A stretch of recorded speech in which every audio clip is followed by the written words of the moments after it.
হযরতে ওমর বিন খাত্তাব রাদিয়াল্লাহু তাআলা হযরতে ওমর যখন প্রেসিডেন্ট হলেন, গভীর রাত্রিতে তিনি প্রজাদের খবর নেওয়ার জন্য এদিক ওদিক ছুটাছুটি করছে। হঠাৎ করে একটা মহিলার সঙ্গে দেখা হয়ে গেল। দেখছে আগন্তুক নতুন একটা মহিলা তাঁবু টানা একাই বসবাস করছে। খলিফাতুল মুসলিমিন সাইয়্যিদিনা ওমর ওই মহিলাকে বলছি, আপনি কোথায় থেকে এসেছেন, আপনার পরিচয়টা কি, আপনার কাছে একটা জিনিস জানতে চাই, ওমরের ব্যাপারে আপনার কোনো নালিশ আছে কিনা, ওমরের ব্যাপারে আপনার মতামত কি। ওই নারী বলছে, ওমরের উপর আল্লাহ পাকের লানত বর্ষিত হোক, ওমরের উপরে আল্লাহর গজব নাজিল হোক। এই কথা যখনই বলেছেন, ওমর কিন্তু রাগ করেন নাই। বর্তমান নেতা হলে তাকে কিন্তু জেলখানায় আটকাতো, ঠিক না ঠিক বলে, রাগ করেন নাই। মহিলাকে বলছে, কেন ওমরের প্রতি আপনার একটা রাগ কেন, গুসা কেন? আমি কয়েকদিন যাবত এখানে বসবাস করছি, কিন্তু ওমর আমার কোনো খোঁজ খবর নেয় নাই। ওমর বলছে, এত বড় রাষ্ট্রের মধ্যে কে দুঃখে কষ্ট আছে, খোঁজ নেওয়ার এত তো সম্ভব নয়। মহিলা বলছে, কেন সম্ভব যদি নাই হয়, তাহলে ওমর কেন রাষ্ট্রপতি হয়েছে? রাষ্ট্রপতি হওয়ার তার যোগ্যতা নাই, সে রাষ্ট্রপতির পদ থেকে পদ থেকে পদত্যাগ করুক। আমার ভাইজানেরা, এই কথা যখনই বলছেন, সঙ্গে সঙ্গে খলিফাতুল মুসলিমিন ওমর ওই মহিলাকে বলছে, আমি তোমার কাছে একটা জিনিস জানতে চাচ্ছি, সেটা হলো তুমি যে ওমরের প্রতি এত রাগ, এত গুসা, এই রাগগুলো আমি তোমার কাছ থেকে কিনে নিতে চাই। কত টাকার বিনিময়ে তুমি আমার কাছে ক্রয় করবা, বিক্রি করবা বলো। আমার ভাইজানেরা, এই কথা যখনই বলছেন, তখন মহিলা বলছে, তুমি কি আমার সাথে তামাশা করছো? কয় না, তামাশা নয়, তুমি বলো কত টাকার বিনিময়ে আমাকে বিক্রি করে দিবা তোমার এই গুসা আর রাগগুলো। সঙ্গে সঙ্গে বলছে, 55 দিরহাম দিলে আমি বিক্রি করে দিব। এই কথা যখনই বলছেন, সঙ্গে সঙ্গে দুইজন সাহাবী ওমরের সামনে দাঁড়িয়ে সালাম দিয়েছেন, আসসালামু আলাইকুম ইয়া আইয়ুহাল আমিরুল মুমিনিন, হে আমিরুল মুমিনিন। এই কথা যখনই বলছেন, তখন মহিলা বলছে, হায় সর্বনাশ, আমি কার সাথে তর্ক বিতর্ক করছি, ইনি তো হচ্ছেন প্রেসিডেন্ট ওমর।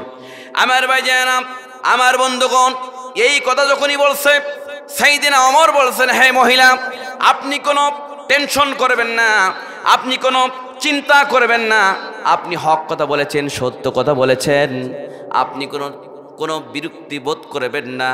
আপনি যে আমার কাছে 55 দিরহামের বিনিময়ে আমার যত দোষ আছে সব দোষ বিক্রি করে দিতে চেয়েছেন, আমি তাড়াতাড়ি করে আপনাকে আমি এই 55 দিরহাম দিয়ে দিলাম, আপনি এই কাগজের উপর সিগনেচার দিয়ে দেন।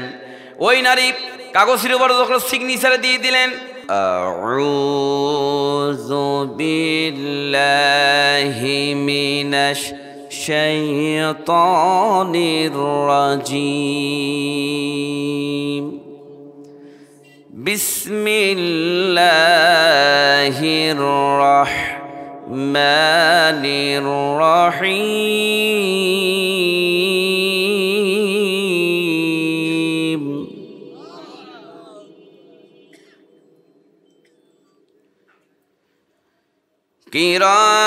কিরামান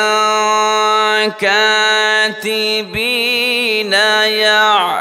ইয়ালামুনা মা তাফআলুন।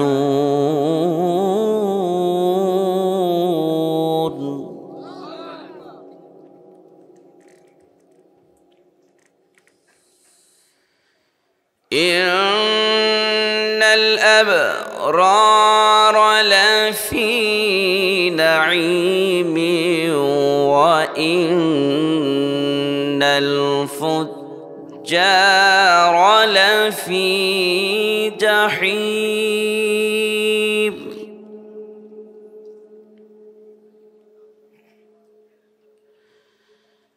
ইয়াসলাউনাহা ইয়াওমাদ-দীন ওয়া মা হুম আনহা বিগাইবিন।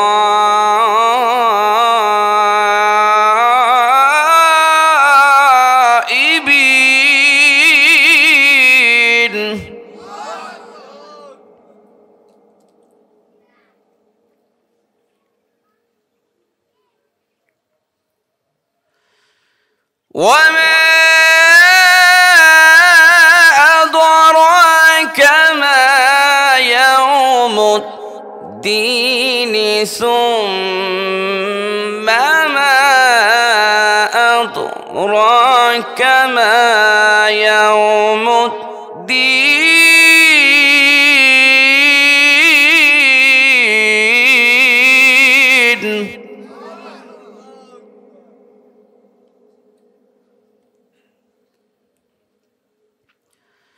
يوم لا تملك نفس لنفس شيئا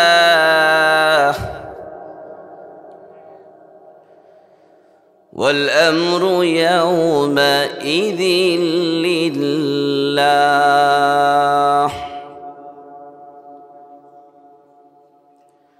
الله أكبر ولله الحمد. بسم الله الرحمن الرحيم. إن الله وملائكته يصلون على النبي يا أيها الذين آمنوا صلوا عليه وسلموا تسليما. اللهم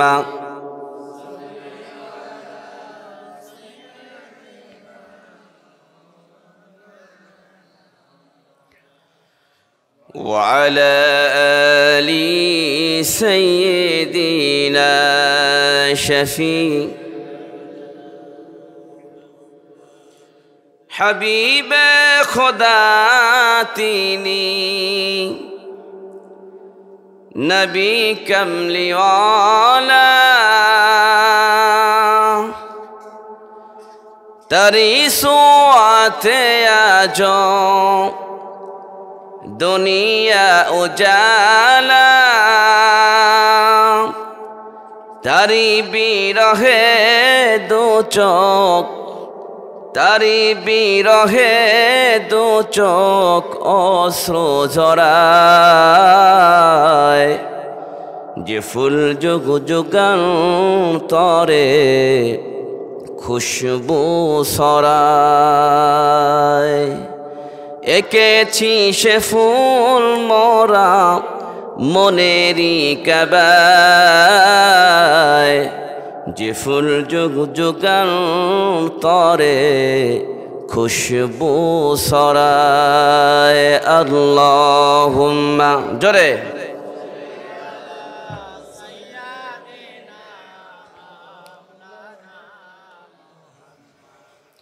ওয়ালা আলি সাইয়্যিদিনা হাবিবানা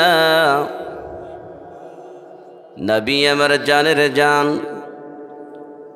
আমার প্রাণের প্রাণ নবীজিকে দেখার তরে মন করে আনচান। নবী আমার জানের জান আমার প্রাণের প্রাণ নবীজিকে দেখার তরে মন করে আনচান। মদিনার ওই সবুজ মিনার মদিনার ওই সবুজ মিনার মনটাই আমার শুয়েছে হো আমার পাগল মন ওই মদিনার প্রেমে পড়েছে আমার পাগল মন ওই মদিনার প্রেমে পড়েছে। ওই মদিনা এই মনকে ওই মদিনা এই মনকে বন্দি করেছে আমার পাগল মন ওই মদিনার প্রেমে পড়েছে। আল্লাহুম্মা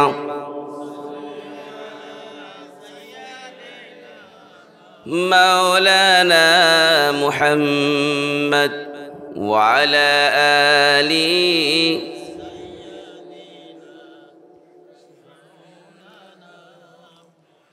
সবাই পড়ুন বালাগাল উলা বিকামালিহি কাশাফাত দুজা বিজামালিহি حسنت جميع خصاله صلوا هنا فلتب هنا فلتب बुलबुल का तरन्नुम भी न हो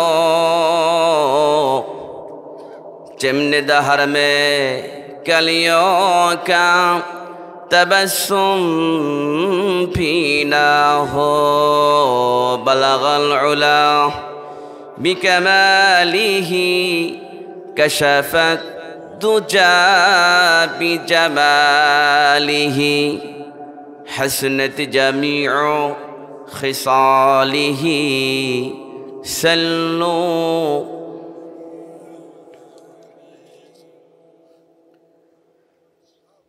উত্তরবঙ্গের রাজধানী বগুড়া জেলার শাহজাহানপুর থানার অন্তর্গত সাদাপুর সোনারপাড়া আল আকসা জামে মসজিদ কর্তৃক আয়োজিত বাৎসরিক ইসলামের সওয়াব ও তাফসীর কোরআন মাহফিলের সম্মানিত সভাপতি আলহাজ মাওলানা মোহাম্মদ আব্দুস সালাম সাহেব, সহসভাপতি, প্রধান অতিথি, বরেণ্য অতিথি, দিগা ওলামায়ে কেরাম, ফজলা ইসলাম, বিশেষ করে আমার আগে যিনি ওয়াজ করলেন অত্র এলাকার পরিচিত মুখ কারি মাওলানা বুরহানুদ্দিন সাহেব, আজকের এই তাফসীর কোরআন মাহফিলের যিনারা প্রধান আকর্ষণ, যাদেরকে নিয়ে এত বড় আয়োজন, আমার সামনে বসা বিভিন্ন জায়গা থেকে আসা সম্মানিত মুরব্বী কেরাম, ইয়াং জেনারেশন সম্প্রদায় যুবক ভাইয়েরা, আরও রয়েছেন পর্দার অন্তরালের সম্মানিতা মা ও বোনেরা।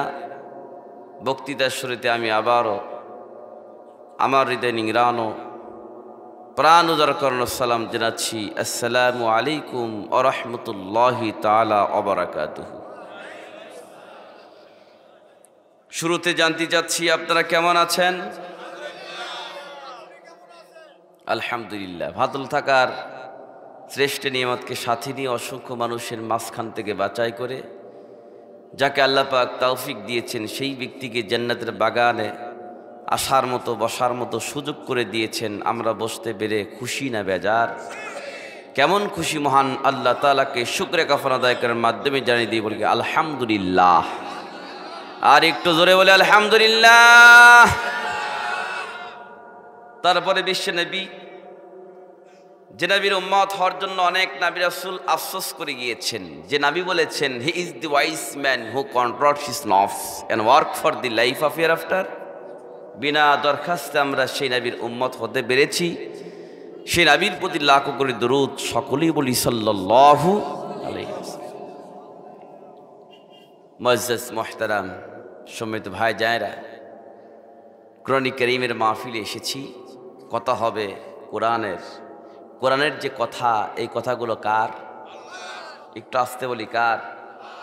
বগুড়া জেলার মধ্যে শাহজাহানপুর জেলা কিন্তু খুব ডেঞ্জারাস জেলা। হ্যাঁ, এর মধ্যে কিন্তু কাহিনী আছে। 4-5 জন পুলিশই পিটিয়ে মারছে, ঠিক না? ঠিক। সময় তো ভাই জানেরা, একে একে সব দেখেছি, সবার দেখা হইল শেষ। দেখতে দেখতে গুল্লায় গেল আমার সোনার বাংলাদেশ। সব নেতার দেখা শেষ। এরা হচ্ছে আমাদের এবার দরকার কোরআনের বাংলাদেশ। যেই নেতার মধ্যে কোরআন নাই সে নেতার সারিনাও দাম নাই। ঠিক না বে ঠিক?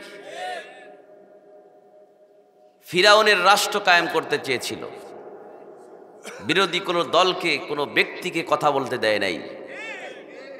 বালুর ট্রাক থেকে শুরু করে বিদ্যুৎ লাইন থেকে শুরু করে সব কেটে দিয়েছে।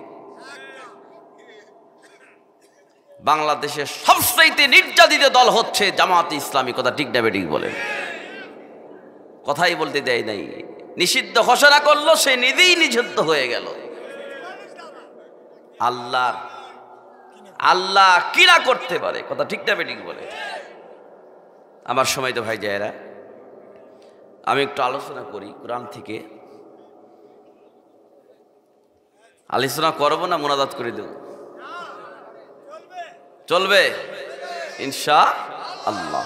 সময় তো ভাই জায়েরা, সময় তো সুধী, যেটা হক জিনিস এই জিনিসটার উপর কিন্তু বাধা বেশি। আজ থেকে ১৫০০ বছর আগে আমার নবীজির উপরে যখন কোরআন নাজিল হয়ে গেল, একটা আয়াত সূরাতুল মায়েদার ৬৭ নম্বর আয়াত। কত নম্বর? কোরআন তিলাওয়াত হবে, বলতে হবে আল্লাহু আকবার। আল্লাহর কথার উপরে কোনো কথা হতে পারে না। কিন্তু আমরা বর্তমান বাংলাদেশে দেখি যে নেতা সুদারু, যে নেতা গুসারু, নামাজ পড়ে না, কোরআন নাই, ইসলাম সম্পর্কে জ্ঞান নাই, তাদেরকে স্লোগান দিয়ে আসে আমার ভাই তোমার ভাই, অমক ভাই অমক ভাই, অমক ভাইয়ের চরিত্র ফুলের মতো পবিত্র, নামাজ পড়ে না, এক ওয়াক্ত গরু চুরিতে পাকা ভক্ত। আছে না নাই? কথা আছে না নাই? আছে। কিন্তু যেই নেতার চরিত্র খারাপ, ওই নেতাকে যদি বলা হয় ফুলের পবিত্র চরিত্র, তাহলে এটা মিথ্যা কথা ছাড়া কিছু হতে পারে না। ঠিক না বেঠিক বলে? সর্বকালের সর্বশ্রেষ্ঠ নেতা জনাবে মুহাম্মদ সাল্লাল্লাহু আলাইহি সাল্লাম যদি মুসলমান জাতি বলে, জাতির পিতা বঙ্গবন্ধু মুজিবুর রহমান, ইমান থাকবে? ইমান থাকবে? তারপরেও জোর করে লেখছে। তারপরে কি কোথায় গেল? আল্লাহ পাক কোরআনে কারীমের মধ্যে কি বলছেন? হাবিবির উপরে আল্লাহ পাক একটা আয়াত নাজিল করলেন, সূরাতুল মায়েদার ৬৭ নম্বর আয়াত। আল্লাহ পাক বলেন, বিসমিল্লাহির রহমানির রহিম,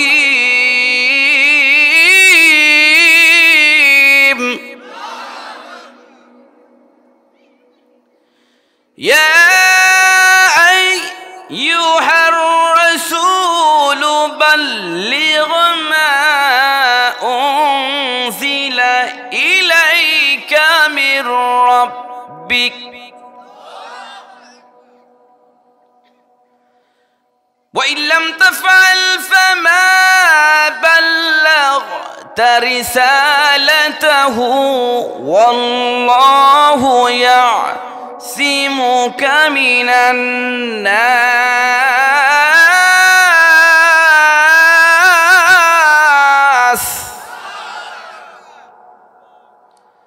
إن الله لا يهدي القوم الكافرين।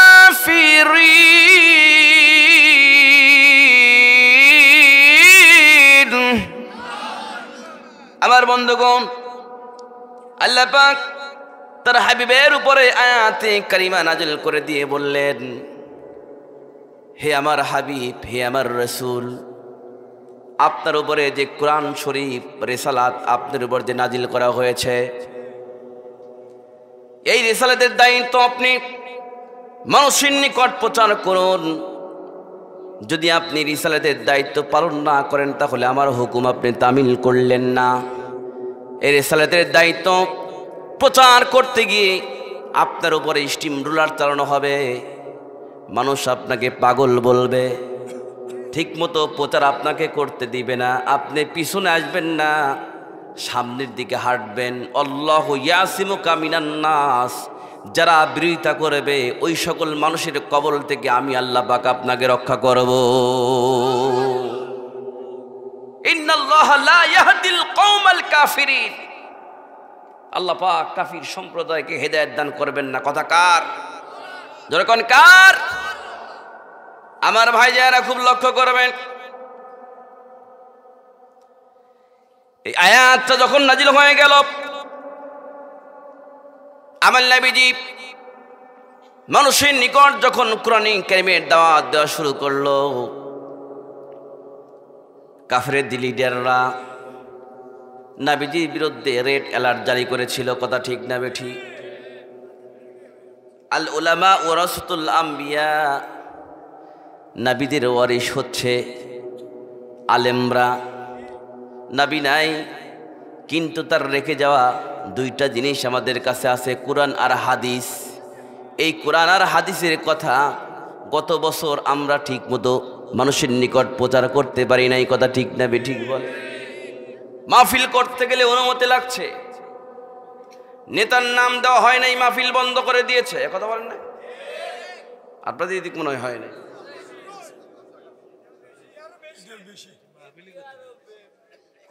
মাহফিল করতে দেয় না।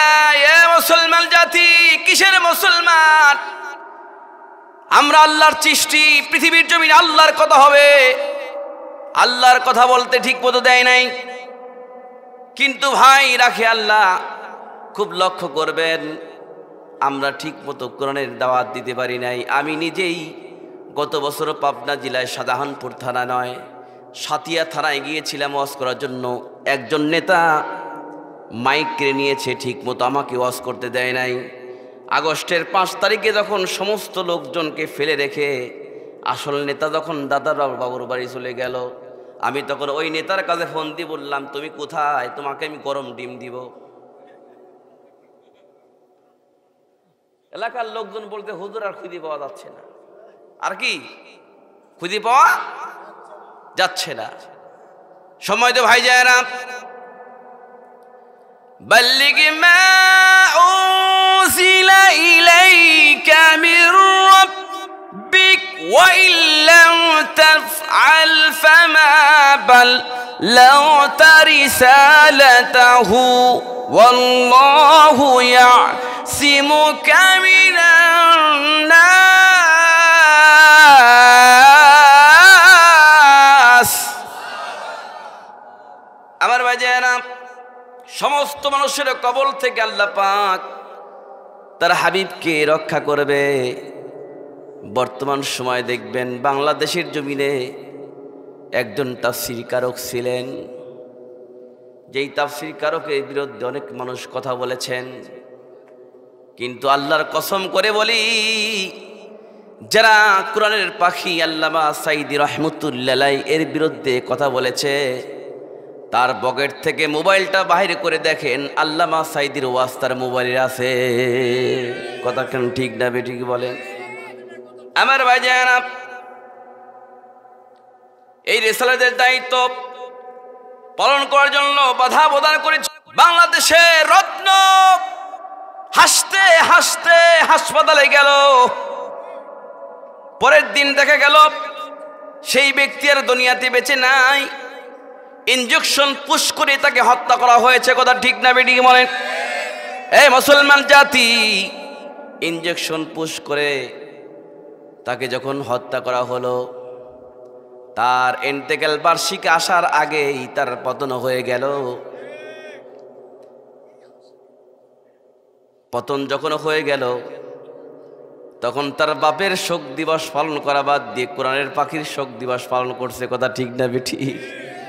আল্লাহ পাক বলে, কোরআনের বিরুদ্ধে যারা অবস্থান করবে আমি এইভাবেই তাদেরকে শায়েস্তা করব। আমার মনে হয় এই আমাদের প্রজন্মে কোনোদিন ওই ব্যক্তিরা আমাদের সামনে মাথা উঁচু করে দাঁড়াতে পারবে না।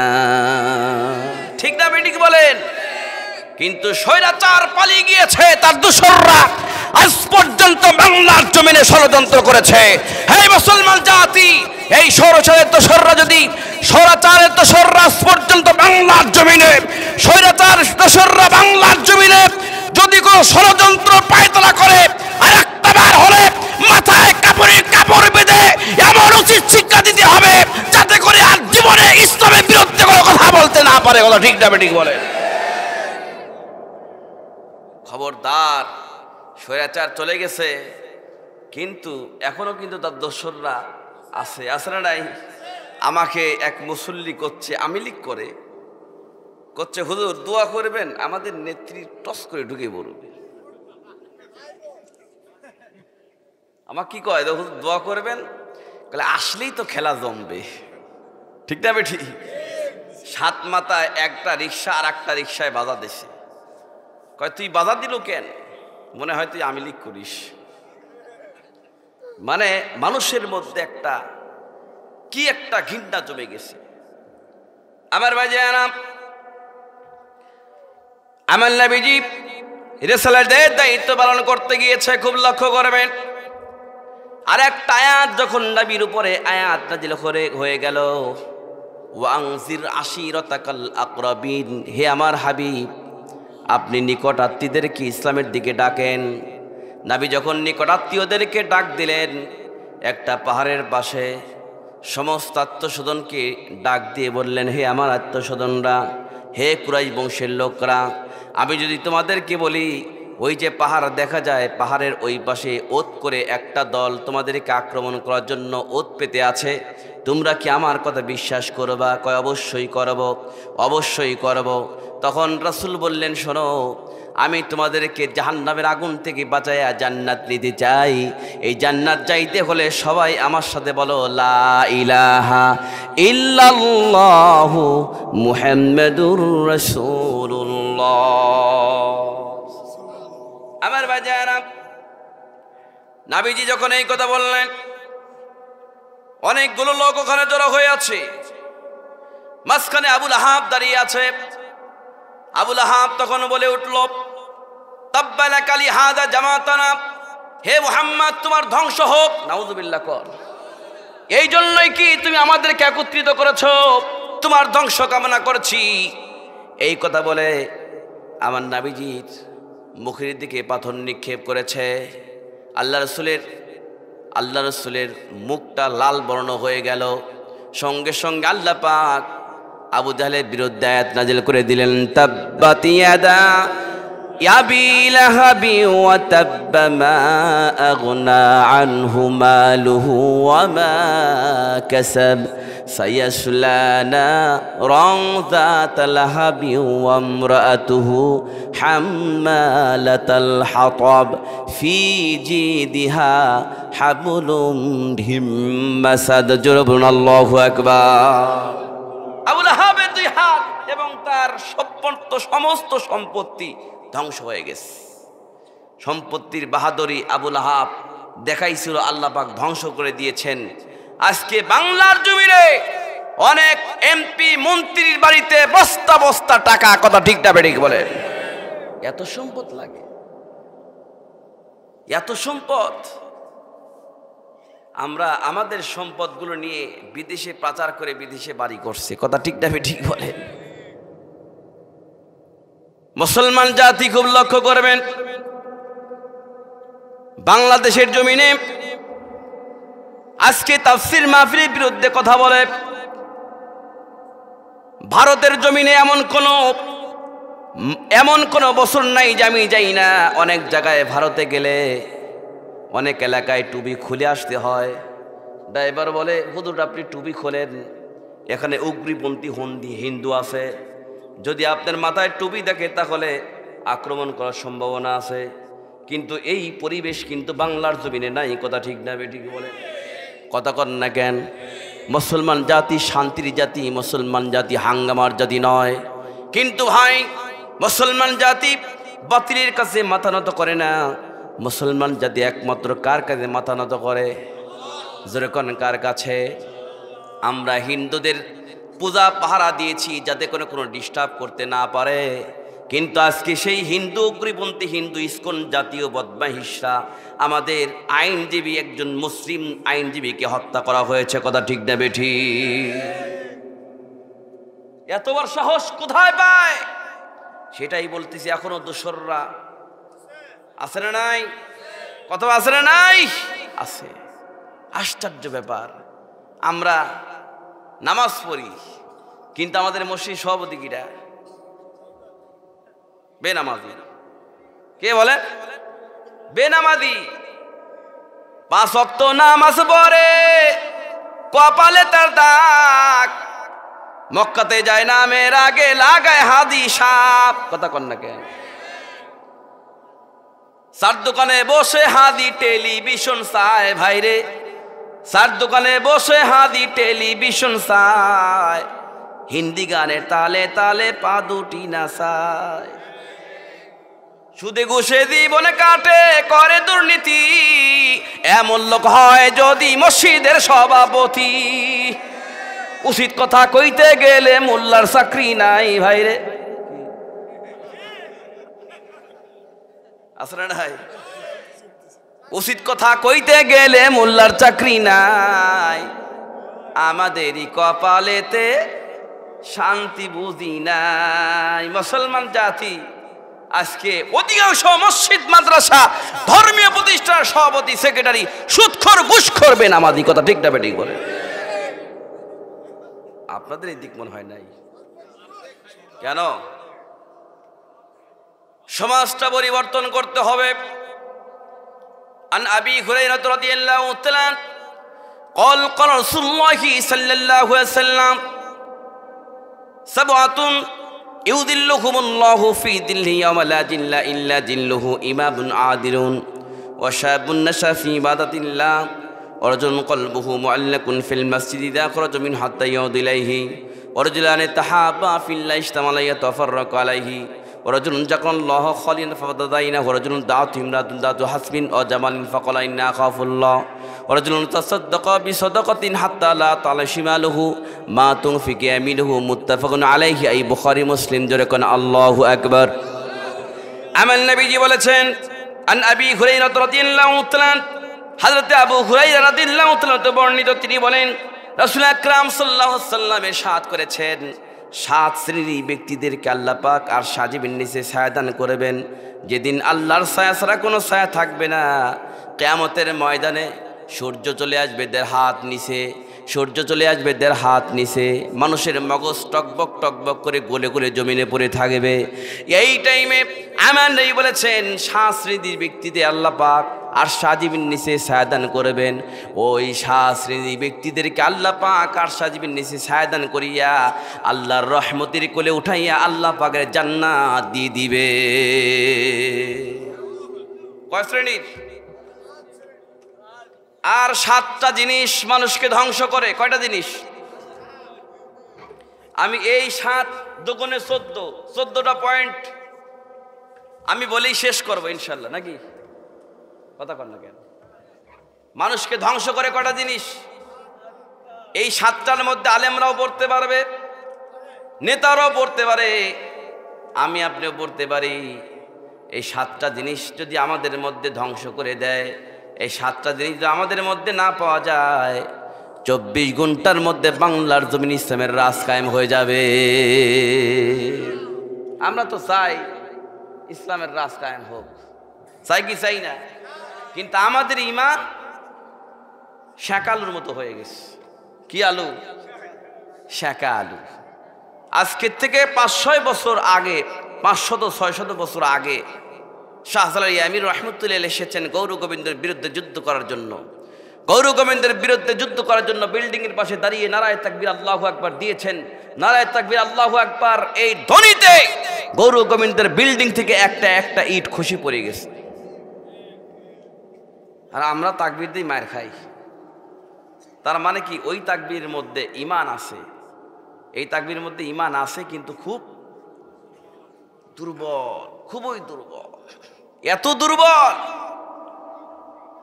যেটা বলে শেষ করা যাবে না। কথা ঠিক না বেঠিক বলেন? আগে মসজিদ ছিল কাঁচা, মুসল্লি ছিল পাকা। এখন মসজিদ পাকা, মুসল্লি কাঁচা। জামাতের আমির সাহেবকে প্রশ্ন করেছেন সাংবাদিকরা যে আপনারা এত জনপ্রিয় কিন্তু ক্ষমতায় যেতে পারেন না কেন? তখন বলেছিল, দেখেন বাংলাদেশে 3.5 লক্ষ মসজিদ, এই মসজিদে যখন আজান হয় সবাই কি নামাজে যায়? এমন একটা জবাব দিয়ে দিয়েছেন সাংবাদিকরা আর কোনো কথা বলতে পারে নাই। কারণটা কি? আল্লাহর ঘর মসজিদে ইমাম আর মুসল্লির মধ্যে যেভাবে একতা, এই একতা যদি মসজিদের বাহিরে থাকে তাহলে পৃথিবীর কোন রাম মাম মুসলমান দিকে চোখ রাঙা কথা বলতে পারবে না। ঠিক না বেঠিক? রিকশালা, ভ্যানালা, কামলা, জামলা সব কিন্তু এক জায়গায় দাঁড়ায়, কিন্তু দেখবেন যখন মসজিদ থেকে বের হয়ে চলে আসে তখন এর বিরুদ্ধে ও, ওর বিরুদ্ধে ও, বিভিন্ন ধরনের ক্রিমিনাল শুরু করে দেয়। কথা ঠিক না বেঠিক বলে? আমার ভাইজানেরা, 7 শ্রেণীর ব্যক্তিদের আরশাদি বিন নিসে সায়দান করবেন। নাম্বার 1 হলো ইমামুন আদিলুন। ইমামুন আদিলুন, ন্যায়পরায়ণ বাদশা, ন্যায়পরায়ণ প্রেসিডেন্ট। যেই প্রেসিডেন্টের মধ্যে ন্যায়পরায়ণতা আছে ওই প্রেসিডেন্টকে আল্লাহ পাক আরশাদি বিন নিসে সায়দান করবেন ন্যায়পরায়ণ বাদশা, ন্যায়পরায়ণ নেতা। আমার ভাইজানেরা, আমরা যারা নেতা নির্বাচন করি, বলেন তো দেখি ওই নেতার মধ্যে ন্যায় নীতি আছে না নাই? হ্যাঁ, কাকে আমরা ভোট দেই? আমানত। আন আবি হুরায়রা রাদিয়াল্লাহু তাআলা قال قال رسول الله صلى الله عليه وسلم ثلاثة لا يكلمهم الله يوم القيامة ولا ينظر إليهم ولهم عذاب أليم। আল্লাহ নবী বলেছেন কিয়ামতের ময়দানে 3 শ্রেণীর ব্যক্তির দিকে আল্লাহ পাক নজর করবেন না, কথাও বলবেন না। 3 শ্রেণীর ব্যক্তির দিকে আল্লাহ পাক তাকাবেন না, নজর করবেন না। হে মুসলমান জাতি, ভালো করে শুনুন, পয়েন্ট আকারে একটু কথা বলে যাই। কেন এত ওয়াজ হচ্ছে? কেন এত আলেম বক্তার কোনো অভাব নাই? আলেমের অভাব নাই, মসজিদের অভাব নাই, নেতার অভাব নাই। হাজি বেশি, গাজী বেশি, হাবেজ বেশি, তারপরেও বাংলার জমিনে ইসলামের রাজ কেন কায়েম হয় না? এটা আমাদের জানার প্রয়োজন আছে না নাই? কথা আছে না নাই? আগেকার তুলনায় হাজি বেশি, ঠিক না বেঠিক বলে? মাহফিল কম হয় না বেশি হয়? আমাদের নিয়তের মধ্যেই গরমিল। পৃথিবীর জমিনে মানুষ 3টা আকর্ষণে ওয়াজ শোনে। 1 নাম্বার কোরআন, 2 নাম্বার বক্তা, 3 নাম্বার তবারক। কথা কন না কেন? ইন্নামাল আমালু বিন্নিয়াত, নিয়তের উপর গরমিল। দেখবেন কিছু কিছু বক্তা যদি আসে তাহলে মানুষ আসে বেশি, 8 ইঞ্চি, 4 ইঞ্চি, 6 ইঞ্চি আছে না? কথা কয় না? হ্যাঁ, আসলে নাই? নাম্বার 2 হচ্ছে 1 নাম্বার কোরআন, 2 নাম্বার বক্তা, 3 নাম্বার তবরক। এখানে যে কয়জন মানুষ আছেন দেখবেন তবরক যখন দেওয়া যায় একটু হলেও বেশি হবে। কথা ঠিক না বেঠিক বলেন? কথা কন না কেন? ও মুসলমান জাতি, বাংলার জমিনে একজন তাফসীর কারক ছিলেন যার নাম আল্লামা দেলোয়ার হোসেন সাঈদী রাহমাতুল্লাহ আলাইহি। জীবনে কি শুনেছেন তিনি 80,000 1 লাখ ছাড়া ওয়াজ করেন না? শুনছেন? হ্যাঁ, বর্তমান সেই সাঈদীর নাম নিয়ে যারা নকল সাঈদী, হুবাহু সাঈদী, হুবাহু সাঈদী, নকল সাঈদী, এই কথা বলে তারা টাকার চুক্তি করে 1,80,000 ছাড়া আসে না। আমার মনে হয় ওদের মতো শয়তান আর নাই। কথা ঠিক না বেঠিক বলে? কথা কর না কেন? কেন এটা হবে? কেন? এই বাংলার জমিনে একটা ঘটনা ঘটেছিল কিছুদিন আগে, আপনাদের মনে আছে কিনা জানি না। একজন ড্রাইভার অ্যাক্সিডেন্ট করেছিল, ড্রাইভারের ফাঁসির রায় হয়ে গিয়েছিল। সমস্ত গাড়িওয়ালারা গাড়িকে বন্ধ করে দিল, গাড়ি বন্ধ করে দিয়ে মিছিল করলো। সেই ফাঁসির রায় দেওয়া ড্রাইভারকে আবার জেলখানা থেকে বাহির করলো। 10,000 টাকা মাত্র, আপনার 10,000 টাকা জরিমানা। এ মুসলমান জাতি, বাংলার জমিনে 17 বছর 13টি বছর ধরে আল্লামা দেলোয়ার হোসেন সাঈদী জেলখানায় ছিল। কিন্তু আমরা নকল সাঈদী, হুবাহু সাঈদী, এই সাঈদীলে আমরা খুব লাফালাফি করেছি। আমরা নকল সাঈদী নিয়ে লাফালাফি করেছি। আমরা যদি এই সিদ্ধান্ত গ্রহণ করতাম, আমরা নকল সাঈদী চাই না, আসল সাঈদী আমাদের দরকার। এই আসল সাঈদী দরকার এই বলে যদি আমরা রাস্তায় চেপে পড়তাম, আমাদের কাছে আসল সাঈদী ফেরত দিতে বাধ্য হতো। কথা ঠিক না বেঠিক?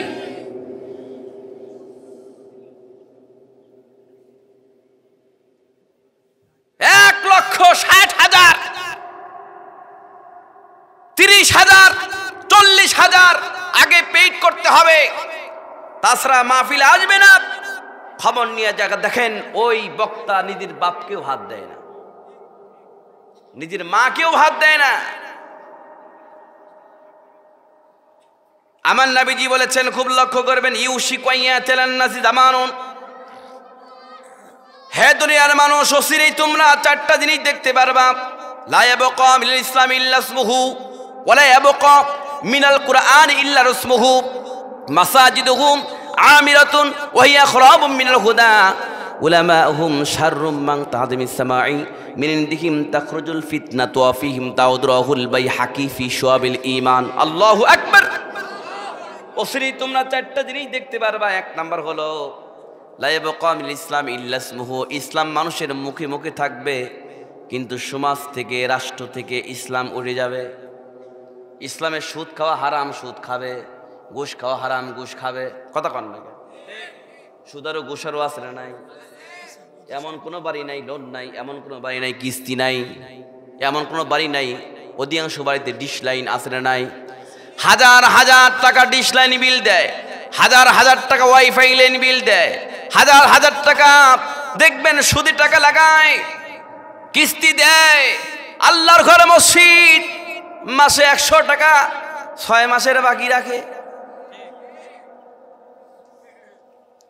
তবরকলি আসে, মুনাজাত করে দিই। রাগ করতেছেন আপনারা? আছে না নাই?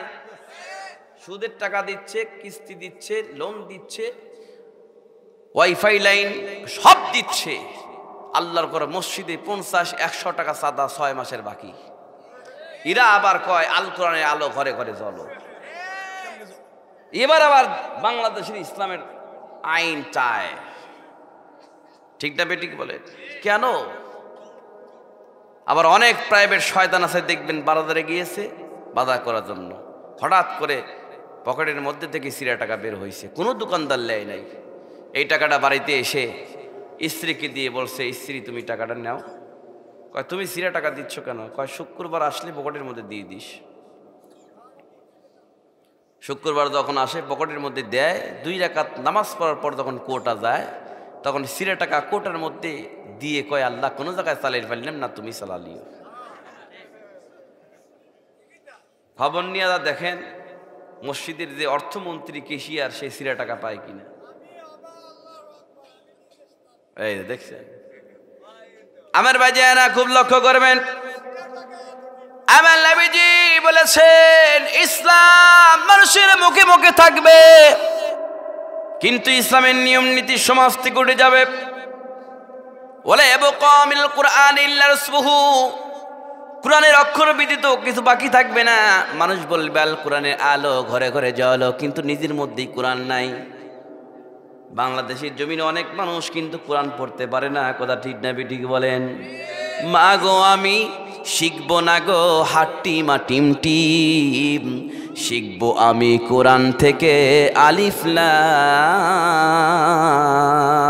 মিম।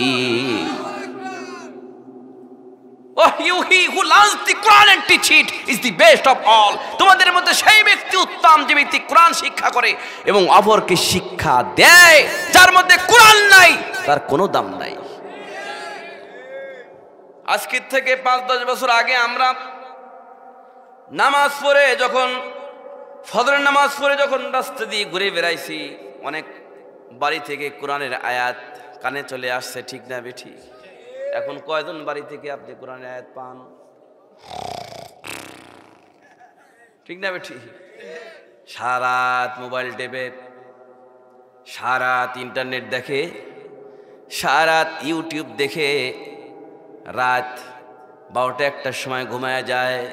ফজর নামাজ কাজা করে দেখবেন ওই ব্যক্তি ঘুমায় পড়ে। কথা ঠিক না বেঠিক?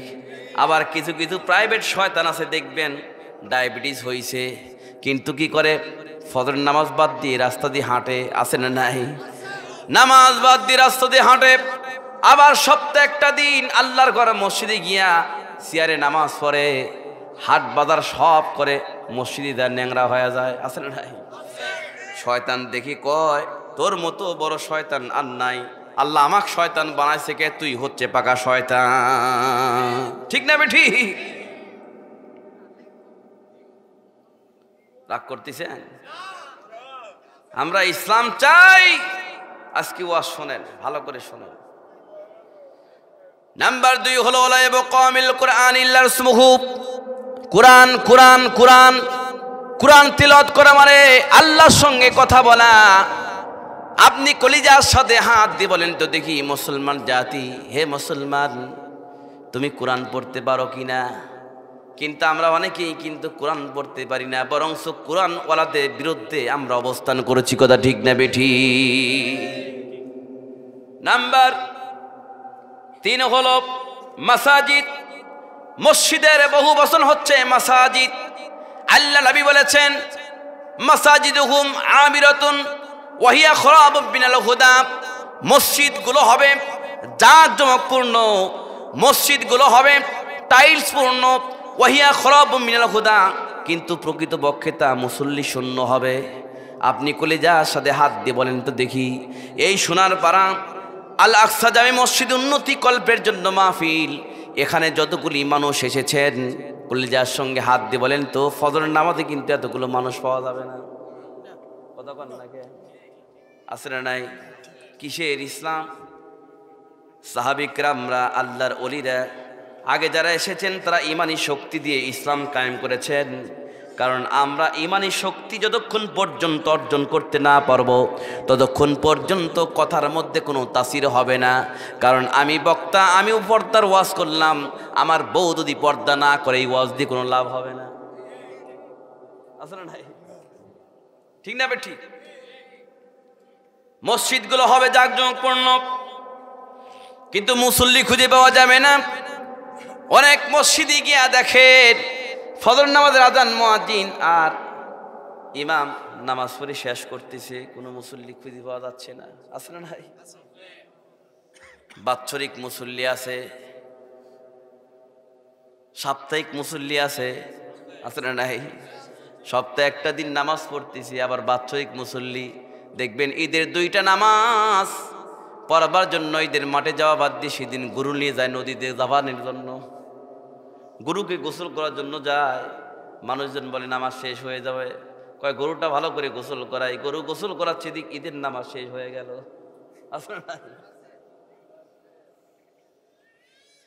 সম্মানিত ভাই যায়রা, 4 নাম্বার রাসূল বলেছেন, 4 নাম্বার উলামাউহুম শাররুম মা তাহদাদি বিস সামাই মিন ইনদিহিম তাখরুজুল ফিতনাতু ওয়া ফিহিম তাউদরাহুল বাইহাকি ফি শুআবিল ঈমান। আমার নবীজি বলেছেন, 4 নাম্বার সিরিয়ালে বলেছেন, হে আমার উম্মত উম্মতিরা, আখরি জামানায় এমন কিছু কিছু আলেম তোমাদের নিকট বাহির হবে। এমন কিছু কিছু আলেম তোমাদের নিকট আসবে, যাদের কারণে, যাদের দ্বারা দিন সংক্রান্ত কিছু ফিতনা বের বলবে, যা তোমরা বাপদাদা জীবনে কোনোদিন শোনো না। ওই আলেমরা স্বৈরাচারীর হাত লাগাইয়া বিভিন্ন আলেমদের বিরোধিতা করবে। বাংলাদেশের জমিনে স্বৈরাচারকে জান্নাতি বলার ফতোয়া দেওয়ার মতো আলেম আছে না নাই? জবান আছে না নাই? এমন আলেম, সেই আলেমটা তেল মাখতে মাখতে মাখতে মাখতে মাখতে মাখতে স্বৈরাচারকে বলছে, আপনি একজন জান্নাতি নারী। শয়তান কয়, হারে আমাকে কেন শয়তান বানাইছে? তুই তো পাকা শয়তান। সম্মানিত ভাই যায়রা, আমার নবীজি হাদিস শরীফ যে বলেছেন 100% সত্যের মধ্যে কোনো সন্দেহ নাই। ঠিক না ঠিক বলেন? কুরআনে কারীম আয়াত আমরা তিলাওয়াত করব, কিন্তু এখন দেখতেছি কুরআনে কারীম আয়াত আমরা তিলাওয়াত করি না, রিসার্চ করি না। কোরআনের আয়াত যারা বিরোধিতা করে, তাদের কোরআনের আয়াত যারা পড়ে তাদের সাথে বিরোধিতা করি। এই রকম বিরোধিতা কিন্তু আবু জাহেল করেছে। কথা ঠিক না বেঠি? আয়াতটা নাজিল হয়ে গেল, রিসালাতের দায়িত্ব আমি প্রচার করছে। কাফিরদের লিডারের কাছে যখন সংবাদ চলে গেল, দারুণতর বৈঠকে আইন পেশ করে দিল, ওয়াকালাল্লাযীনা কাফারু লা তাসমাউ লিহাযাল কুরআনি ওয়ালগাউ ফীহি লাআল্লাকুম তাগলিবুন। যেখানে কোরআনে কারীম আয়াত তিলাওয়াত করবে, ওই জায়গায় তোরা হট্টগোল শুরু করে দিবি, যাতে করে কোরআন তিলাওয়াত করতে না পারে। জোরে কন নাউযুবিল্লাহ। বাংলার জমিনে দেখবেন অনেক জায়গায় মাহফিল হয়, পাশে আবার বক্স বাজায়, আছে না নাই? যাতে করে মাহফিলটা করতে না পারে। আমার ভাই যায় না, আমি ওই দিকে না যাই। 1 নাম্বার বলেছি 7 শ্রেণীর ব্যক্তিদেরকে আল্লাহ পাক আর সাজিবিন নিচে সাদান করবেন ইমামুন আদিলুন, ন্যায়পরায়ণ বাদশা, এই ন্যায়পরায়ণ নেতা, ন্যায়পরায়ণ প্রেসিডেন্ট। আর অন্য একটা হাদিস শরীফে আল্লাহর রাসূল বলেছেন 3 শ্রেণীর ব্যক্তিদিকে আল্লাহ পাক নজরও করবেন না, তাকাবেন না, কথাও বলবেন না। নাম্বার 1 হলো মুলকুল কাজ্জাব, মিথ্যাবাদী শাসক, মিথ্যাবাদী নেতা, মিথ্যাবাদী স্বৈরাচার। এই বাংলার জমিনে আছে না নাই? উপর থেকে প্লেন দিয়া, হেলিকপ্টার দিয়া হাজার হাজার মায়ের বুককে খালি করা হয়েছে গুলি করে। পরের দিন জাতির সামনে সে ঘোষণা দিচ্ছে আমি পানি ছিটাইছি। কথা কন না কেন? আমি পানি ছিটাইছি, গুলি করি নাই। এমন মিথ্যা বানোয়াট কথা বলছে। যখন কোনো স্বৈরাচার ইসরায়েল বিরোধিতা করে, আল্লাহ পাক তাকে টাইম দেয় ভালো হওয়ার জন্য। যদি টাইম যদি ওভারটেক হয়ে যায়, তখন আল্লাহ নিজেই তাকে পাকড়াও করে। কারণ বাংলাদেশের জমিনে কোরআনের পাখি এমন এমন কথা বলেছেন, সেই কথা 100% সত্য হয়ে গিয়েছে। এমন একটা টাইম চলে আসবে, পালানোর জন্য এদের ঘুরতে পর্যন্ত খুঁজে পাবে না। কথা ঠিক না বেঠিক বলে? এমন ধাক্কা দিব মামুর বাড়ি যা পড়বা, আসলেই মামুর বাড়ি দিল্লিতে গিয়ে পড়ছে। কথা ঠিক না বেঠিক? আমার ভাই যায় না, আমার নবীজি কুরআনে কারীম আয়াত তিলাওয়াত করেছে, কাফির লিডাররা বিরোধিতা করেছে।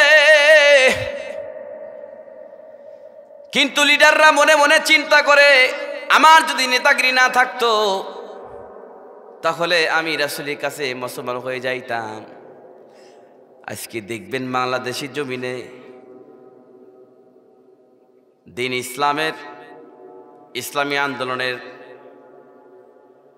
ইসলামী আন্দোলনের সমর্থন দেখে কিছু কিছু নেতারা ইসলামী আন্দোলনের লোকদেরকে দেখে শিক্ষা নিচ্ছে যে ওদের সাথে আমরা আর পারলাম না, এত জনপ্রিয়। কিন্তু ভাইজান খুব লক্ষ্য করবেন, বাংলাদেশের জমিনে আমার বাড়ি পাবনা, আতাইকুলা, সাতিয়ার পাশে, এই বাংলাদেশের জমিনে অনেক এমপি মন্ত্রীকে জেলখানায় আটকাইছিল তত্ত্বাবধায়ক সরকার থাকতে। কিন্তু জামাতের আমির মরহুম মগফুর আল্লামা মতিউর রহমান নিজামী রহমতুল্লাহ আলাইহি কিন্তু আটকাতে পারে নাই, জেলখানাও নিতে পারে নাই, কারণ কোনো দুর্নীতি তার মধ্যে আনিত হতে পারে নাই। কথা ঠিক না বেঠিক বলে? উনি যখন দুনিয়া থেকে বিদায় নিয়ে চলে গেল, ওনাকে যখন শহীদ করা হলো, আমি স্টিল নাও আমি পাবনাতে ছিলাম, আমি দেখেছি হাজার হাজার লোক, তার কবরটা ছিল শুকনা, তার কবরের মাটি ছিল শুকনা। যেদিন সারা বাংলাদেশ থেকে লোকজন গিয়া চোখের পানিতে ওই যত কবরের মাটিগুলো আছে সব মাটিগুলো কাদায় পরিণত হয়ে গিয়েছে। আজকে সেই ব্যক্তির জন্য তামাম পৃথিবী কান্দে। ঠিক না বেঠিক বলে? আমি যদি মরে যাই, আমাকে যদি মানুষ গাইল করে এটাই ভালো, না মরে গেলে দোয়া করলে এটাই ভালো? ভালো না? আমার ভাই যারা খুব লক্ষ্য করবেন, ইসলামের নাম আইন পালন করবেন। মসজিদের সভাপতি সেক্রেটারি বেনামাজি হওয়া যাবে না, নামাজি ব্যক্তিদের মসজিদের সভাপতি সেক্রেটারি হতে হবে। কারণ যদি বেনামাজি সভাপতি হয়, ইমামের উপর স্টিম রুলার চালাবে। কথা ঠিক না বেঠিক বলেন? নাম্বার 1 হলো ইমামুন আদিলুন, ন্যায়পরায়ণ বাদশা। আমরা নেতা নির্বাচন করব, দেখব সেই নেতার মধ্যে কোরআন আছে কিনা, সেই নেতার মধ্যে নামাজ আছে কিনা, সেই নেতার মধ্যে ইসলাম আছে কিনা। যদি ইসলাম, নামাজ, কোরআন যদি না থাকে, সেই নেতাকে আমরা জীবন্ত কবর দিতে হবে। মানে যাবে না। অনেক নেতা ক্ষমতা আসার পরে অন্য দলের লোক বাড়িতে থাকতে পারে না, জঙ্গলে জঙ্গলে থাকা লাগে। ঠিক না বেঠিক বলে? আছে।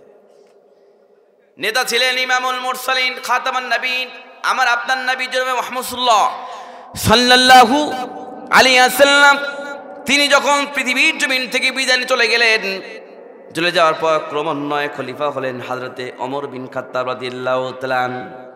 হযরতে ওমর যখন প্রেসিডেন্ট হলেন, গভীর রাত্রিতে তিনি প্রজাদের খবর নেওয়ার জন্য এদিক ওদিক ছুরাছুরি করছে। হঠাৎ করে একটা মহিলার সঙ্গে দেখা হয়ে গেল। দেখছে আগন্তুক নতুন একটা মহিলা তাঁবু টানা একাই বসবাস করছে।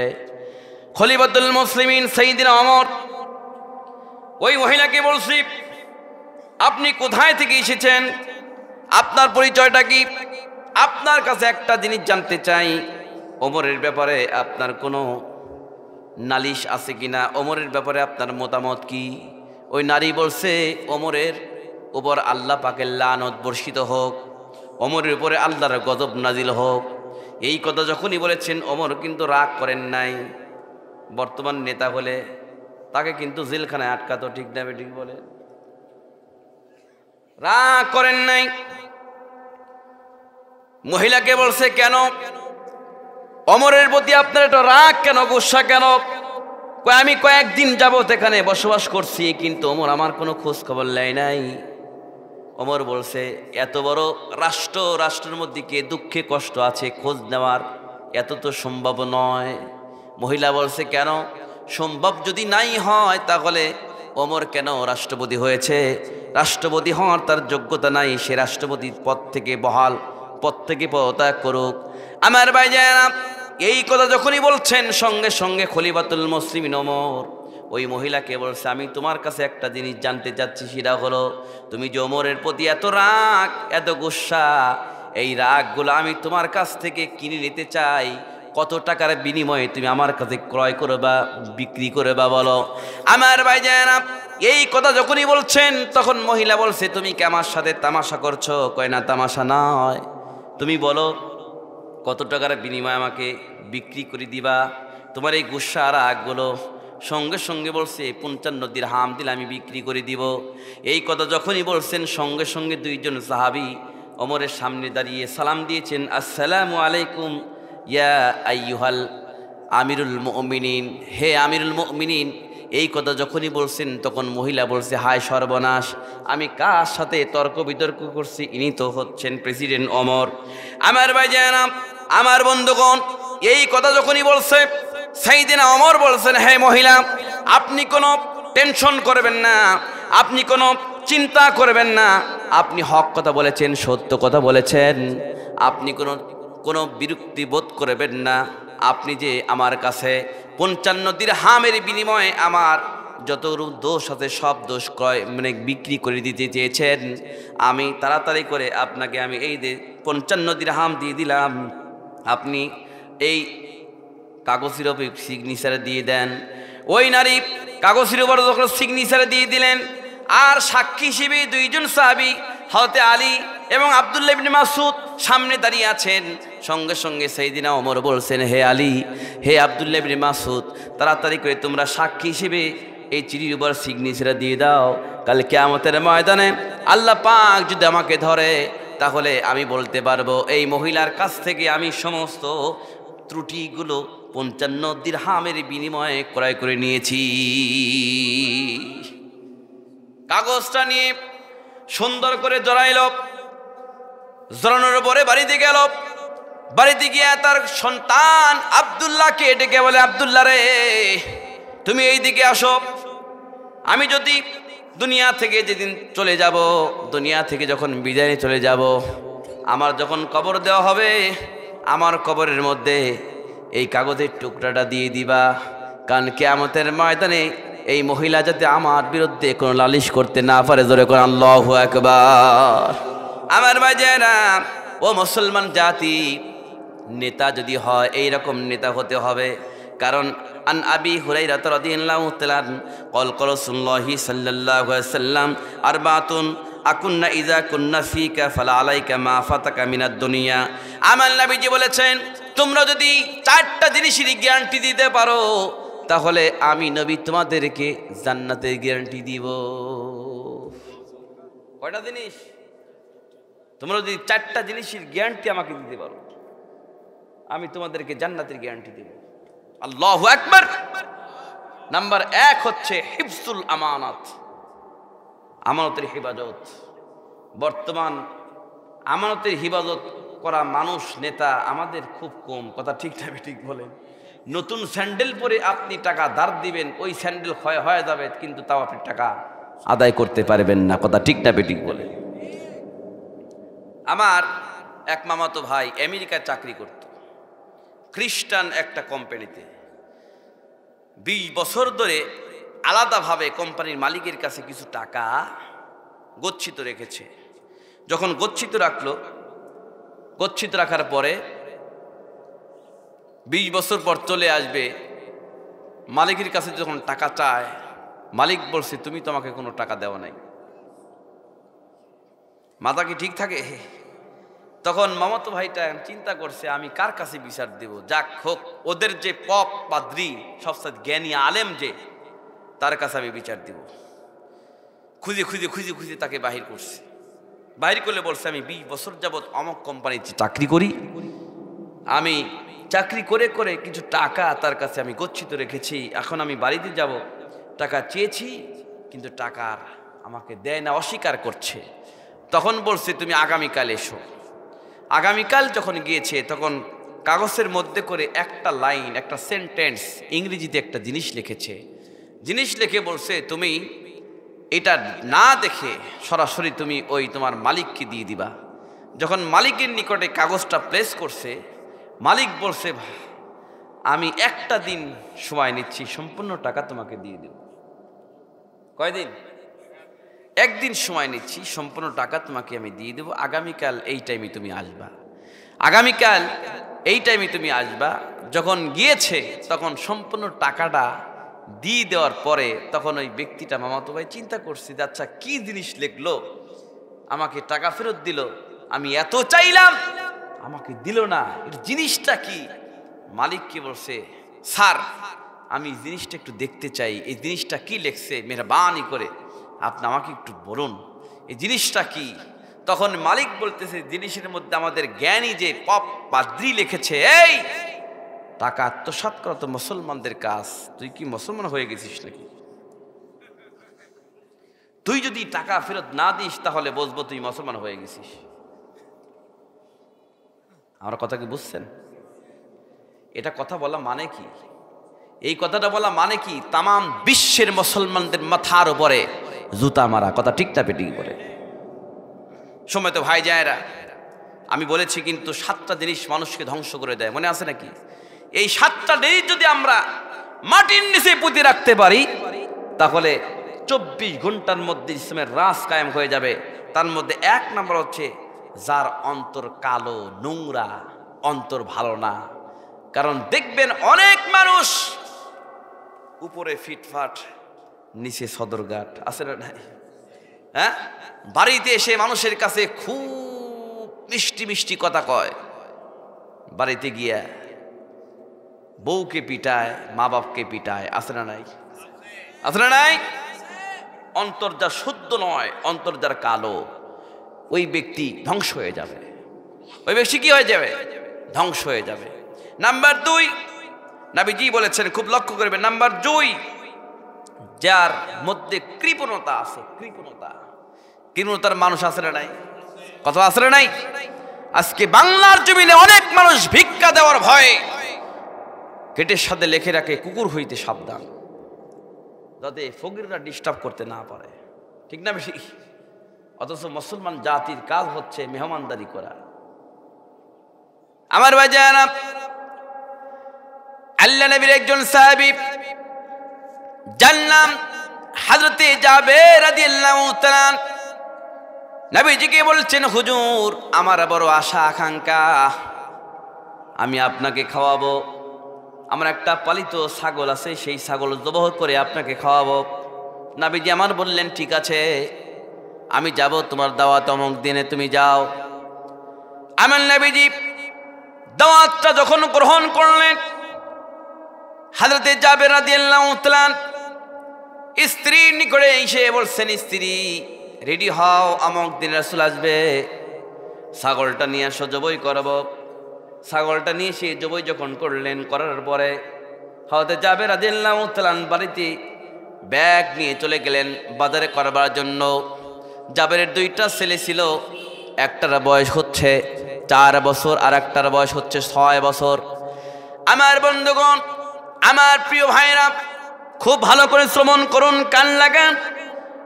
জাবের যখন বাড়িতে চলে গেল, বাড়ি থেকে যখন চলে গেল, হঠাৎ করে দুইটা ভাই, এক ভাই আর এক ভাই, দুইজন ভাইকে বলতেছে, ভাই রে, আমাদের যে পালিত ছাগলটা আমার বাপ আমাদের আব্বা জবাই করেছে। কিভাবে জবাই করলো? বড় ভাই ছোট ভাইকে বলছে, কিভাবে জবাই করলো দেখবা? কয়, হ্যাঁ, তুমি জমিনে কায়তো আসো, ওই ছাগল যে জবাই করছে যে ছুরিটা দিয়া, ওইভাবে ছাগল জবাই করার মতো ছোট ভাইকে জবাই করেছে। ছোট ভাইকে জবাই করার পর রক্ত প্রবাহিত হয়ে গেল জমিনে। জমিনে রক্ত যখন প্রবাহিত হয়ে গেল, ভাই ছোট ভাই রক্ত পড়ে গেল, জানটা বের হয়ে চলে গেল। বড় ভাই এত ছোট ভাইকে ডাকে আর ডাকে, কিন্তু ছোট ভাই আর কোনো কথা বলে না, কিছুই কয় না, ওঠেও না। তখন রক্ত দেখে বড় ভাই থর করে কাঁপছে। কিছু সন্তানদের যদি কিছু হয় তাহলে কেউ না জানলে কিন্তু মা জানে, কথা ঠিক না বেঠিক বলেন? কারণ আমার নবীজির কাছে সাহাবী কেরামরা প্রশ্ন করেছিলেন, মান আহাক্কা বিহুসনি সুহাবাতি, আমার কাছে সবচাইতে সৌজন্যমূলক আচরণ অধিকার কার বেশি? কার সাথে আমি সৌজন্যমূলক আচরণ করাবো? কার সাথে বেশি বেশি আমি সৌজন্যমূলক আচরণ ব্যবহার দেখাবো? আমার নবীজি বলেছেন, কলা উম্মুকা, তোমার মা। সুম্মা মান, তারপরে কে? কলা উম্মুকা, তোমার মা। সুম্মা মান, তারপরে কে? কলা উম্মুকা, তোমার মা। সুম্মামান, তারপরে কি? কলা আবাকা, তোমার পিতা। 3 বার মায়ের কথা বলে তারপরে 4 বারের করে আব্বার কথা বলেছে, কথা ঠিক না বেঠিক বলেন? আমার ভাই যারা, যখনই সন্তান, ছোট সন্তান যখন জবাই হয়ে গেল, মা মনের মধ্যে ছটফট করেছে। মা যখন বের হয়ে চলে এলো, এসে দেখে আমার একটা সন্তান জমিনে শুয়ে আছে, আর এক সন্তানের হাতে হচ্ছে কি? ছুরি, রক্তমাখা ছুরি। যখন রক্তমাখা ছুরি দেখলো, মা দৌড়ায় গিয়েছেন ছুরিটা কেড়ে নেওয়ার জন্য, কিন্তু বড় ভাই মাকে থেকে ভয়ে আরো দৌড়, এত জোরে দৌড় গিয়ে একটা দোতলা বিল্ডিং এর উপরে পড়ে মার ভয়ে ওই ব্যক্তিটা তখন লাফ দিয়েছে। ওই লাফ দেওয়ার পর ছুরিটা গলায় লাগে, ওই বড় ভাই ওটা মারা গেল। আমার ভাই যারা, দুইটা ভাই যখন আল্লাহ রাস্তায় শহীদ হয়ে গেল, তখন জাবের রাদিয়াল্লাহু তাআলার স্ত্রী মনে মনে চিন্তা করে, আল্লাহ, তুমি এটা কি পরীক্ষা আমাকে দেখাইলা? আজকে আমার সর্বকালের সর্বশ্রেষ্ঠ নবী জনাবে মুহাম্মদ সাল্লাল্লাহু আলাইহি ওয়াসাল্লাম আমার বাড়িতে আসবে, আমি মেহমানদারি করাবো, কিন্তু দুইটা সন্তান আমার দুনিয়া থেকে বিদায় নিয়ে চলে গেল। কিন্তু মনে মনে চিন্তা করেছে, আমার সন্তানের চিন্তা যদি রাসূল যদি মন বেজারা হয়ে যায়, কিয়ামতের ময়দানে বিচারের কাঠগড়ায় আমাকে দাঁড়াতে হবে। আমার ভাইজারা, হযরতে জাবির রাদিয়াল্লাহু তাআলার স্ত্রীর সঙ্গে সঙ্গে 2 সন্তানকে কাঁধের উপর করে নিয়ে বাড়ির দিকে চলে গেলেন। বাড়ির দিকে গিয়ে একটা খাটের উপরে শোয়াই দিলেন। খাটের উপরে শোয়াই দেওয়ার পরে কাপড় দিয়ে ঢেকে দিয়া রান্না বান্নার কাজে লিপ্ত হয়ে গেলেন। জোরে কোন আল্লাহু আকবার, আরো জোরে বলুন আল্লাহু আকবার। রান্না বান্না শুরু করে দিলেন। কিছুক্ষণের মধ্যে হযরতে জাবের রাদিয়াল্লাহু তাআলা বাড়ির মধ্যে ঢুকলেন। বাড়ির মধ্যে ঢুকার পরে স্ত্রী স্বামীকে কত সুন্দর করে বোঝাচ্ছেন দেখেন। স্ত্রী বলছে, ও প্রাণের স্বামী গো, আল্লাহ পাক যদি আমাদেরকে কয়েক বছরের জন্য একটা আমানত দেয়, এই আমানত কয়েক বছর পূরণ হওয়ার পর যদি আমানত ফেরত চায়, তাহলে আপনি দিবেন কিনা? কয়, অবশ্যই দিব। সঙ্গে সঙ্গে স্ত্রী বলছে, স্বামী গো, আল্লাহ পাক আমাদেরকে 2টা সন্তান দিয়েছিলেন, আমানত দিয়েছিলেন, কিন্তু এই আমানতটা আল্লাহ পাক ফেরত নিয়েছেন, আল্লাহর মাল আল্লাহ নিয়ে গিয়েছেন। আমার ভাইজারা, স্ত্রীর জবান থেকে এই কথা শুনে হযরতে জাবের রাদিয়াল্লাহু তাআলা চোখের পানি দাদা করে সিঁড়ি দিয়ে কান্দার পরে তখন ধৈর্যশীল অবস্থায় 2 জন মিলে মেহমানদারি করার জন্য পাকশাক শুরু করে দেয়। পাকশাক যখন শুরু করে গেলেন, পাকশাক শেষ হয়ে গেল। আমার নবীজি জাবেরের বাড়িতে যখন ঢুকলেন, নবী আমার বললেন, জাবের রে, খাওয়া দাওয়া কি রেডি? কয়, হ্যাঁ রেডি, নিয়ে আসো। রাসূল সাল্লাল্লাহু আলাইহি ওয়াসাল্লাম বসলেন। বসার পরে আমার নবীজি জাবেরকে বলছেন, জাবের শুনেছি তোমার দুইটা সন্তান আছে, সেই সন্তান দুটা কোথায়? কয় হুজুর আপনি খান, আমার সন্তান বাইরে খেলতেছে, পরে খাবে। আমার নবীজি বলছেন, জাবের রে, আমি যখন তোমার বাড়িতে আসি মেহমানদারি করবার জন্য, তোমার বাড়িতে ঢোকার আগে আল্লাহর তরফ থেকে জিবরাইল সাল্লাম আমার কানে কানে বলছে, হুজুর আপনি জাবেরের বাড়িতে যান, আপনি খানা খান, কিন্তু খানা খাওয়ার আগে জাবেরের দুই সন্তানকে আপনি সাথে নিয়ে খাবে। জাবেরের দুই সন্তান স্যার আপনি খানা খাবেন না? আপনি দুই সন্তান কি আপনি খানা খাবেন? আল্লাহ নবীর সাহাবী হযরতে জাবের রাদিয়াল্লাহু তাআলা বলেন, হুজুর আপনি খানা খান, কিন্তু না, নবীজি আমার বলছেন, হে জাবের আমি তো খাইতে চাই, কিন্তু আল্লাহ পাক আমাকে খাইতে নিষেধ করেছে, তোমাকে দুইটা সন্তান ছাড়া। সমস্ত ঘটনা যখন জাবের রাদিয়াল্লাহু তাআলা বিশ্বনবীকে খুলে বললেন, আমার নবীজি খুলে বলার পর নবীজি আমার বললেন, জাবের রে তুমি যাও, তাড়াতাড়ি করে তোমার সন্তান দুইটার কাছে যাও, সন্তান দুইটার কাছে গিয়া বলো আমি নবী সালাম দিয়েছি, সালামটা আমার পৌঁছা দিয়ে দাও, যে রাসূল ডাকছে সালাম দিয়েছেন এই কথাটা বলো। জাবের বলে, আমার নবীজি সালাম এবং ডাকছে এই কথা যখন আমার সন্তানের নিকট যখন আমি গিয়ে বলছি, রাসূল সালাম দিয়েছে তোমাদেরকে ডাকছে। জাবের বলে, আমার সন্তান দুইটা ঘুমান্ত মানুষ যেভাবে চোখ মুছতে মুছতে মুছতে মুছতে উঠে বসে, আমার দুই সন্তান ওই রকম করে উঠে বসে পড়ল। নবী আমার বললেন, হে জাবের দুইজনকে গোসল করে নিয়ে আসো, আমার দুই পাশে বসায়া দাও। আমার নবীজি ডান পাশে একজন, বাম পাশে একজন, দুইজন বসলেন। বসার পরে খানা শুরু হয়ে গেল। নবীজি আমার বললেন, হে আমার সাহাবীরা খবরদার তোমরা একটা হাড্ডিতে কামড় দিবা না। আল্লাহু আকবার। একটা হাড্ডিও কামড় দিবা না, তোমরা সব গোস্তগুলো খাবা, হাড্ডিগুলো খবরদার নষ্ট করবে না, হাড্ডিগুলো এক জায়গায় ঠিক করে রাখবে, গাদি করে রাখবে। হাড্ডিগুলো এক জায়গায় ঠিক করে রেখে গোস্তগুলো খেয়ে হাড্ডিগুলো এক জায়গায় যখন গাদি করে রেখেছেন, আমার নবীজি ডান হাতটা যখন গাদির উপর রেখে বলছেন, কুম্বি ইজনিল্লাহ, কুম্বি ইজনিল্লাহ। এই কথা বলার সাথে সাথে জাবের যেই ছাগলটা জবাই করেছিল, ওই ছাগলটা রাসূলের হাতের নিচ থেকে বের হয়ে দৌড় মারল। জাবেরের দুইটা সন্তান তখন বলছে, আব্বা দেখেন আমাদের এই ছাগলটা ফেরত এসেছেন। জোরে কোন আল্লাহু আকবার। আমার ভাইজারা, সেই নবীজি আমাদেরকে শিক্ষা দিয়েছেন, কথা ঠিক না বেঠিক বলেন? কিন্তু বর্তমান দেখেছি আমরা কৃপণতাগিরি করি, আমরা আল্লাহ রাস্তায় দান করি না, আমরা আল্লাহ রাস্তায় দান করি না, আমরা মেহমানদেরকে দেখলেই নাক ছিটকাই। এই ধরনের মানুষ পৃথিবীর জমিনে আছে না নাই? কষ্ট পাচ্ছেন আপনারা? কি কষ্ট পাচ্ছেন? মানুষকে ধ্বংস করে দেয় কৃপণতা। কয় নাম্বার? 2 নাম্বার। কয় নাম্বার? 2 নাম্বার কৃপণতা ধ্বংস করে।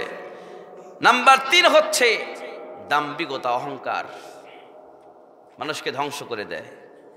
এই অহংকার ওলা মানুষ দুনিয়াতে আছে না নাই? কথা কয় না যে কি হনুরে আর কি সিনুরে, হ্যাঁ আছে না নাই?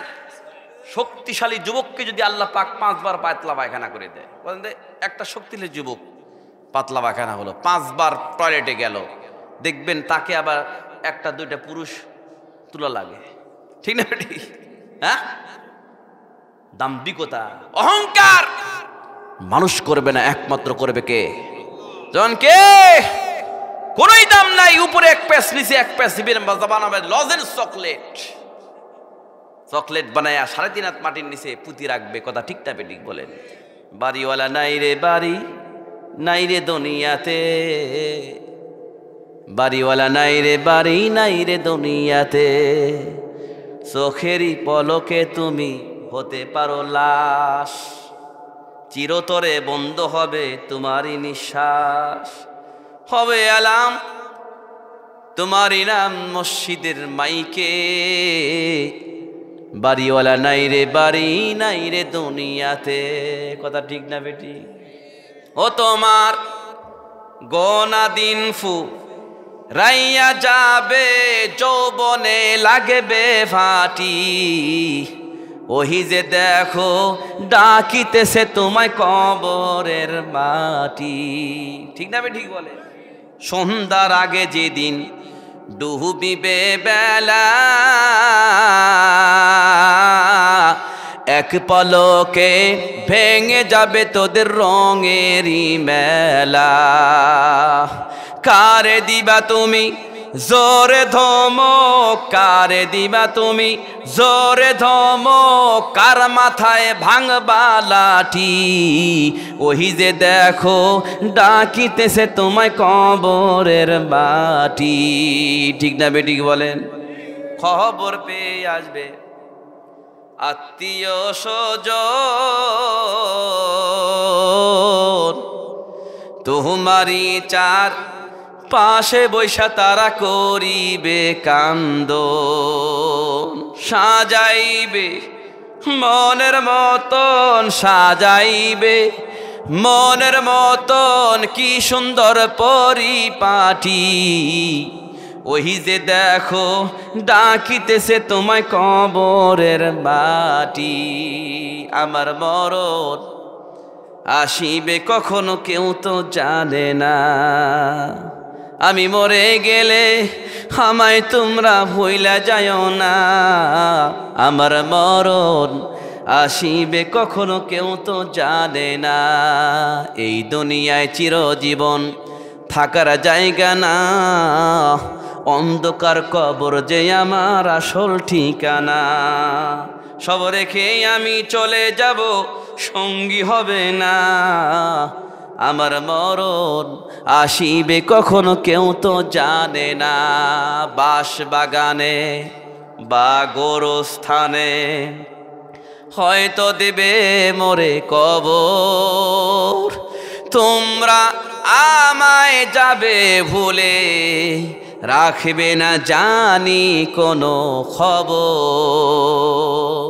পড়বে কি মনে আমার কথা, ফেলবে কি অশ্রু কোনো দিন, হারিয়ে যাব একই দিন আমি, রবনায় ভুবনে চিরদিন। ক্ষমা করে দিও তোমরা আমায়, ভুল করে থাকি যদি কোনো দিন, হারিয়ে যাব একই দিন আমি, রবনায় ভুবনে চিরদিন। ঠিক না ঠিক বলেন? ম্যান ইজ মর্টাল, কুল্লু নাফসিন যায়কাতুল মাউত, মৃত্যুর কোনো গ্যারান্টি নাই। আসার সিরিয়াল আছে, যাওয়ার কিন্তু সিরিয়াল নাই। দাদা বেঁচে আছে, লাতি চলে যাচ্ছে। ঠিক না ঠিক বলেন? আল্লাহ পাক কোরআন কারীমের মধ্যে বলেছেন, কুল্লু নাফসিন যায়িকাতুল মাউত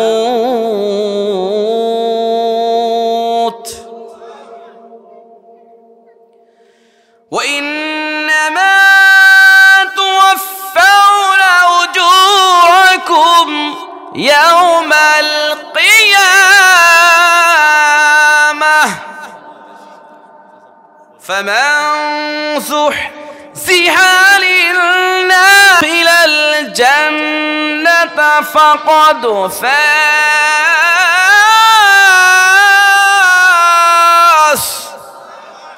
وما الحياة الدنيا إلا متاع الغرور।